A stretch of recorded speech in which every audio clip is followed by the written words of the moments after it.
നമുക്കൊരു ആക്രമണം നമ്മൾ റിട്ടേൺ പ്രതികരിക്കൂല. നിങ്ങൾ തുടങ്ങുന്ന സ്റ്റൈല് വേറെയാണ്. നിങ്ങൾ എന്നോട് പറഞ്ഞത് ഇതാണ് തുടങ്ങിയത്. അത് ശരിയായ രീതിയല്ലല്ലോ.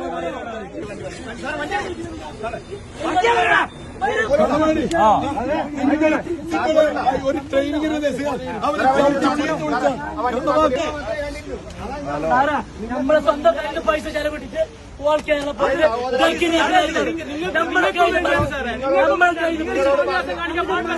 ജനങ്ങൾക്ക് വേണ്ടി പ്രവർത്തിക്കാനാണ് പോലീസ്. ജനങ്ങൾക്ക് വേണ്ടി പ്രവർത്തിക്കാനാണ് പോലീസ്. ജനങ്ങൾക്ക് ദ്രോഹിക്കാനുള്ള സാറിന് മനസ്സിലാവുമല്ലോ കാര്യങ്ങൾ. സാറ് എത്ര കൂളായിട്ട് സംസാരിക്കുന്നത്. ഈ സാർ എങ്ങനെയാണ് സംസാരിച്ചത്?